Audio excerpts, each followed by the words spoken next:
pick. Always have been. What is going on, YouTube? Welcome back to another episode of Better Than Common Garage. I'm your host, Jesse. Oh, hello, and welcome to Better Than Common Garage. I'm your host, I think, for the most part. No, that's stupid.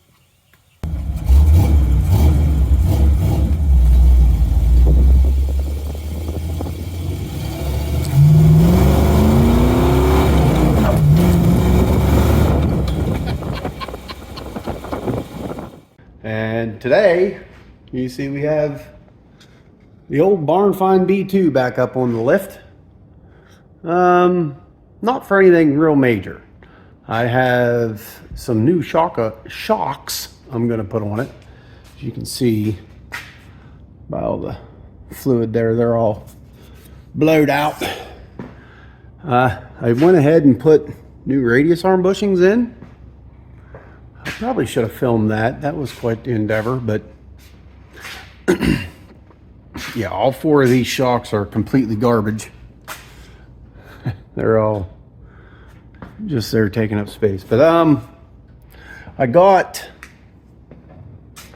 just regular old whatever replacements for the front, but for the back I got these air shocks for in the back.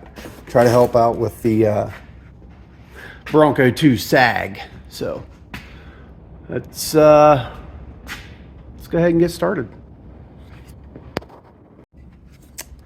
Well, first order of business is going to be getting the old ones out, which should be pretty straightforward. Yeah, that's nothing terrible. How do you like the exhaust? That's Cal Custom there. You got some floppage here on some heat shields I'm going to take care of, but yeah, okay. This being up on a lift, let me tell you, game changer. All right, quick update. The rear is complete. That's not enough light here. Let's do this. Okay, can you see that? Yeah, there you go. So the new shock is on, and these are air shocks, so it has a little bitty airline coming out, and then I have both airlines run to the T, then the T right up in here inside the rear wheel well. Man, that's hard to say that 10 times fast. But it was pretty straightforward, pretty easy. Nothing too crazy. Let's see if I can show you where I got the lines. And this line is just right on the other side of the exhaust. Plenty of room. It wraps up around the body mount. And I just sort of I have it zip tied up to here to some wires, just to keep it from rubbing on anything. That's it for the rear. Pretty straightforward. Now I gotta let it down and give it some air. They recommend, or the minimum of 25 PSI in those bags. So that's what I'm gonna do. And then I went ahead and took the front shocks off. I was getting ready to put them on, but the shock I got is not a front shock. Let's see here. That is a rear shock. And front shock's supposed to have the little bolt here that comes up through the center. But these ones are way dead. I mean, there's a little left in it, but there's no spring back, there's no gas left in it, so they're junk. Which, that's fine, they're probably 20 some years old. But they're off. I gotta take those in the morning, return them, and exchange them for the right ones, and then finish this job. But I think I'm gonna let this down and throw some air in that and see how level that gets me.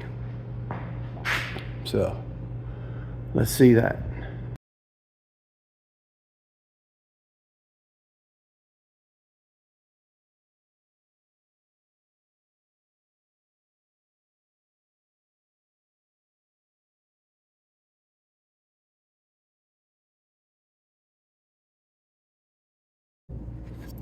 All right, down on the ground.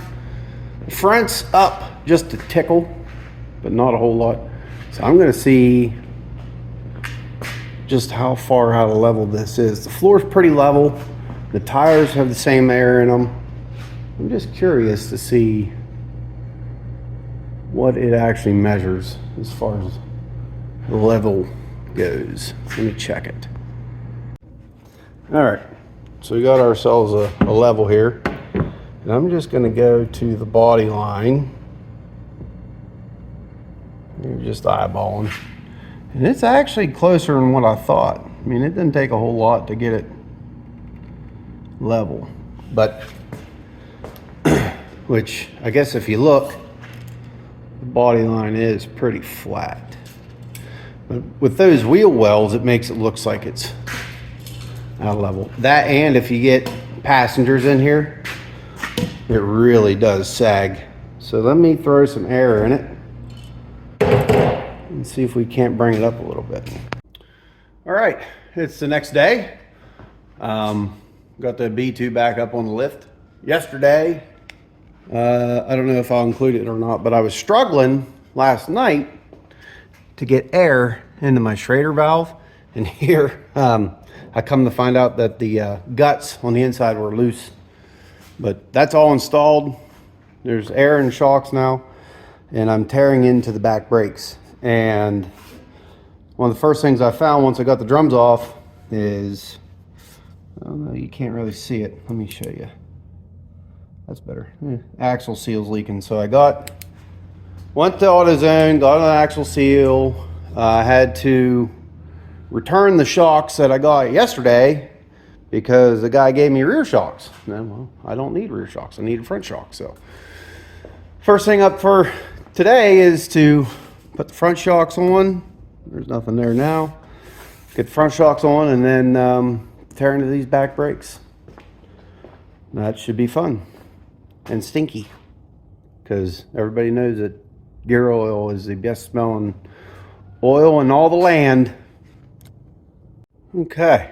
Front shocks are in and tight.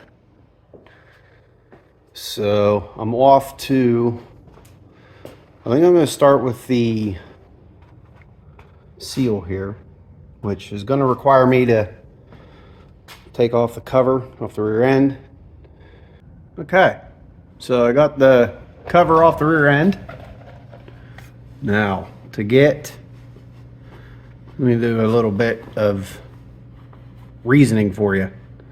The reason I took the cover off is because in order to replace the seal behind that axle, I actually have to pull the axle out. But in order to get the axle out, you have to be able to remove, let me get my light moved here. You got to be able to remove a C-clip right there. So I got to take that clip out, which is held in right now by this pin. That pin is held in by this bolt. So you take the cover off, drain all the grease out, take that bolt out. This pin will slide down. The gears probably will come with it too.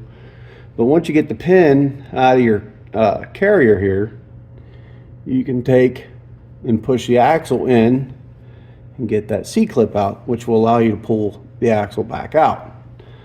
Now, if you're a good redneck and you like to do things the wrong way, what you do is when you put it all back together is you weld it all up to where these spider gears here don't allow your axles to turn at different rates, which will give you a what they commonly refer to as a Lincoln locker.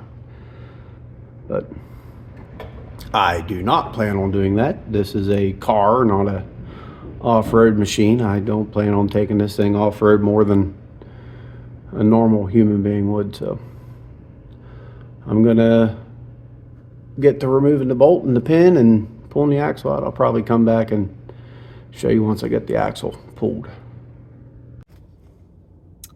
All right, so I got the little bolt out. It's right here. I got the pin out. It just pushes straight down, and you can sort of see the end of the axle there, but you can't get to the C-clip. So what I'm going to do, let's rotate this down a little bit. All right, so what I'm going to do, see it there? Okay, so what you do is you should just be able to give that a little push. It moved about, I don't know, ½ inch maybe. And then that reveals your C-clip. Yeah, well, big old fat fingers in there just ain't working. Let me get a magnet. Got a magnet. Let's see if we can't get that out. Oh. Hey, look at that. Here it comes. There it is. Just like that. So now the axle should be able to just slide right out.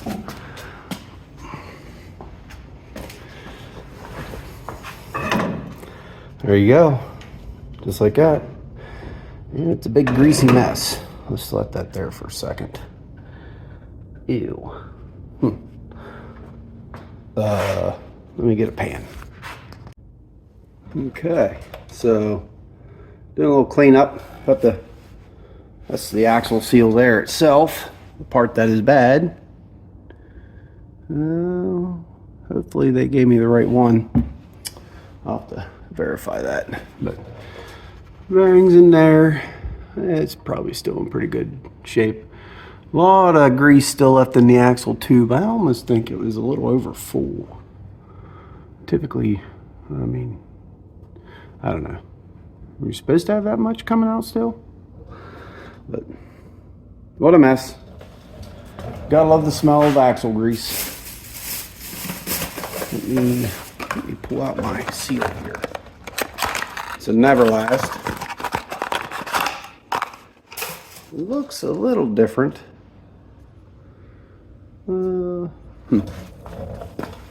But as long as it fits in the axle, that is not the right thing. Who would have guessed it? Oh, great.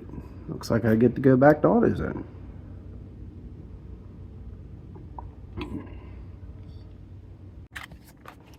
So, got my new seals.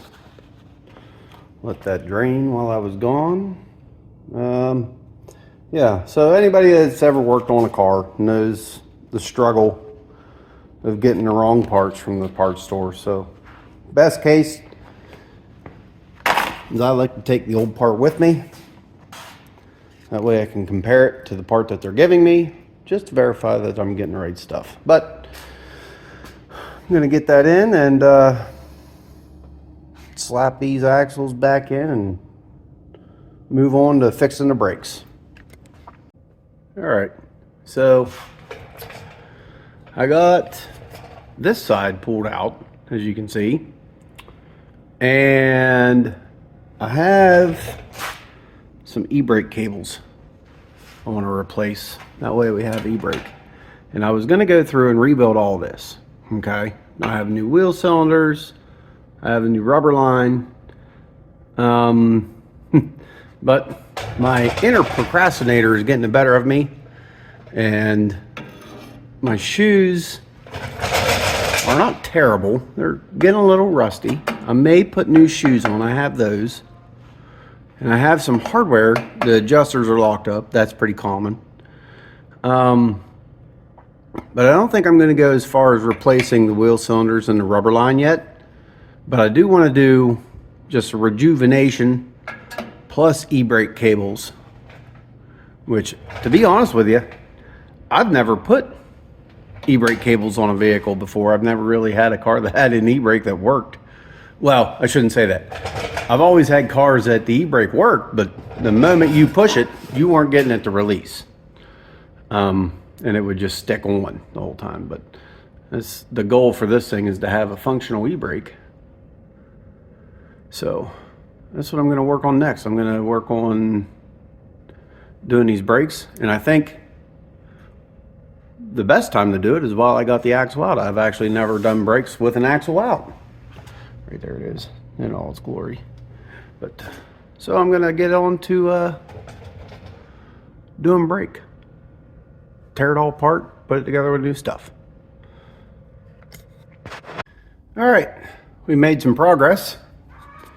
Might notice I put a new wheel cylinder in here, but I had bought previously a while back the shoes, the hardware, the cables. I mean, I threw the parts cannon at this thing. But yeah, it all looks right. I mean, the adjuster's where it's supposed to be, which I'll show you on the other side. It is not. But it all went together fairly well. Cleaned up pretty nice. I was able to get the brake line busted loose without breaking the brake line. That's a plus. So here we go on the other side. Now, on this side, everything looks okay. Not like the last side, everything's just rusty. But my adjuster, or the little, whatever you want to call this plate for the adjuster, isn't actually catching any of the teeth on the adjuster. I'm not quite sure what happened there. Whether or not something happened with the cable, is not got enough tension on it, or what. But hopefully with the new hardware kit that I got, we'll get that sitting where it needs to. We'll find out. Here's something I like to do as I'm tearing apart my brakes. As you see, I got it all tore down. The parking brake cable's out. Everything's off except for the wheel cylinder, which I might have to fight with a little bit to get that line off. But as I'm taking it apart, I like to lay it sort of as like an exploded diagram out on the floor, like under me or beside me or somewhere. And then I can base my new parts off of what I got laying here. That way they sort of go up into the right spot. Because drum brakes can be a little bit confusing. That's why you only tear apart one side at a time. But I'm going to hop on the struggle bus, getting that little brake line right there undone without destroying this brake line, which, you know, I have brake line to replace it. I really would rather not. I was able to get that side free and would like to be able to get this side free. So I'm gonna get to it. All right, got this side together. And again, I was able to save the brake line. So no need to replace all the rest of it. But yeah, it's all together. So now I got a tremendous mess to clean up. I'm gonna go ahead and throw the axles back in, C-clips, get all that button back up.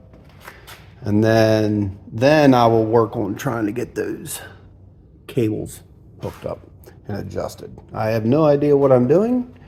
I'm going to fake it until I make it with those. Because I've never, like I said, I've never replaced e-brake cables. And it looks like there's some adjusting that needs to happen. So wish me luck. All right, well, I think, well, okay, I'm not 100% done, but I'm like 98% done. I got the new cables on, and they are hooked up, and they actually work, believe it or not. I still got to reconnect back there on top of the diff, but E-brake does e-brake stuff.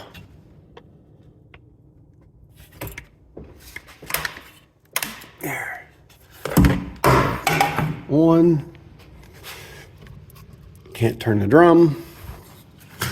And then when you release, it doesn't come flying back up. You gotta help the pedal back up. I gotta lube the first half of the cable up a little bit to get it freed up a little better, but they don't stick. So that was the main concern. I didn't want sticky brakes. So I'm gonna have someone come out and help me bleed the brakes because of the new wheel cylinders. They'll need bled. But other than that, I think this is a done project for now. It's got new radius arm bushings, shocks, front and rear. I did the brakes in the front originally when I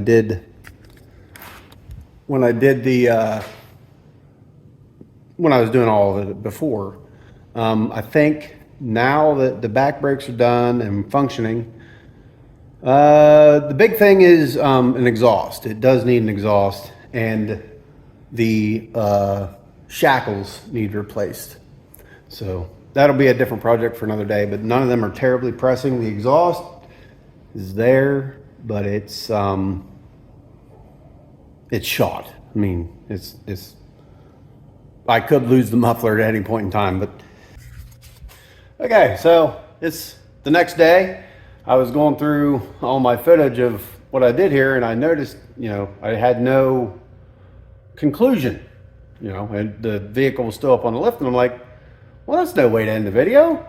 So here it is back down. And if you get back and squint, it is actually up in the back end a fair bit compared to how it was before. Those air shocks are really working out well.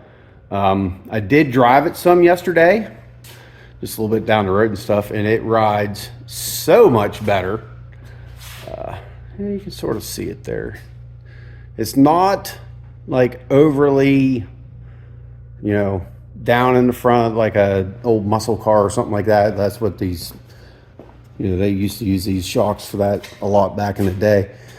But what is nice is whenever you accelerate, the rear end doesn't squat like it used to. It's so much better, the ride and stuff. I'm going to take you guys for a little spin here in it. And we'll just give it a little shakedown run. But the back brakes work excellent. The e-brake works excellent. Release is nice. So we're going to go for a little drive. Okay. Here she is out of the shop. Nice little hill sitting on the e-brake. Might not seem like a big deal to you, but out of all the vehicles I've owned, this is probably one of the first that I could actually trust the e-brake on. You can see it's sort of a little bit hiked up in the back, but not bad overall. I like it. Let's go for a ride. All right, cruising down the road. You can see that the brake light and the ABS light is on. Not quite sure what's causing that.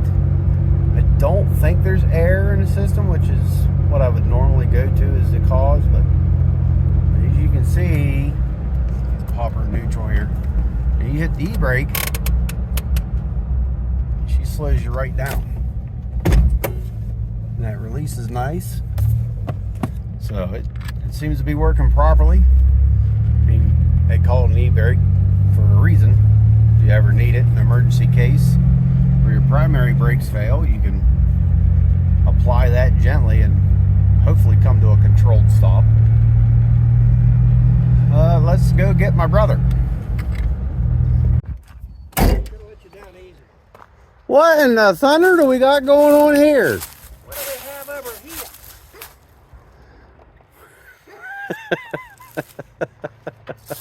What a mess.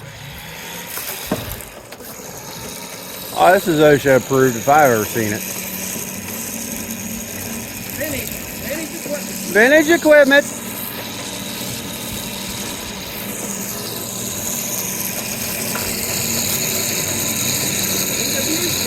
She is a beaut.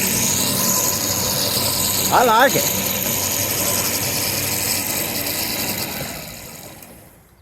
Okay. So I think I just pull up a little while. That way it's not so far back in the field there. I don't know. I think we ought to get it running tonight. I do too. I like that idea. Raise her up a little bit more, Pappy.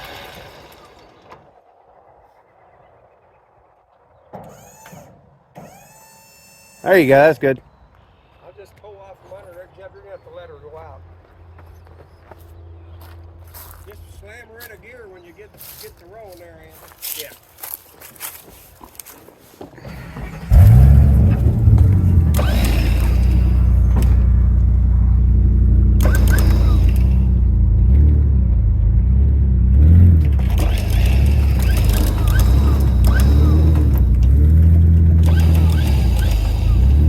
Come on up.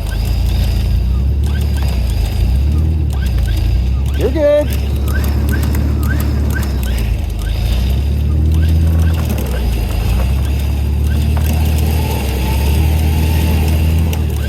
All right, you're off.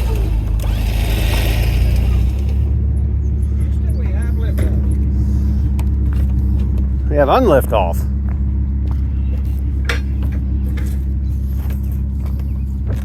This is going to look pretty nice sitting in your yard, Andy. Well, yard already. I love it. That's freaking fantastic. Pretty cool. Yeah, for sure.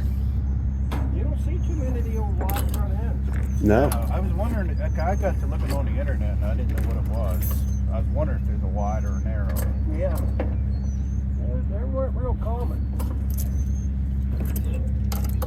Game is have a city down there. Pretty cool. At least we don't have to. What are we doing? Okay, we're going to test out the shocks here at Dad's. This is one of my favorite things to do.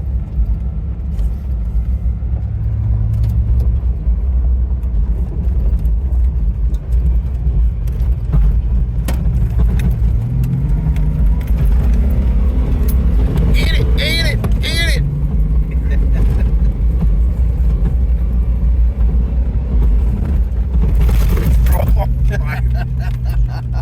He's a lunatic.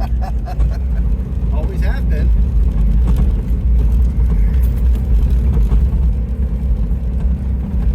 This thing's got pretty good power. Brakes work good too. Wow. You got Yeah. backwards too now? Yeah.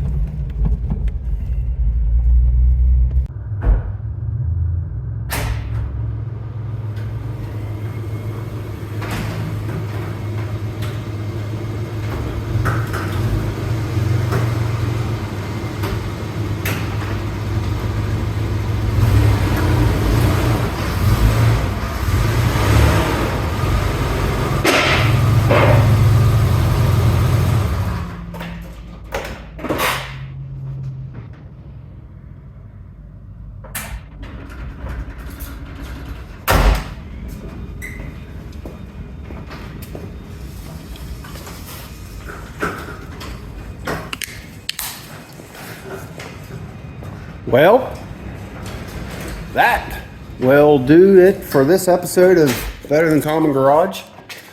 Thank you all for watching. Thanks for subscribing. Let me a thumbs up. Let me know if I'm doing everything right.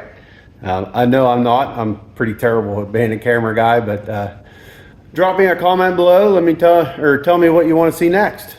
I'll see you in the next episode.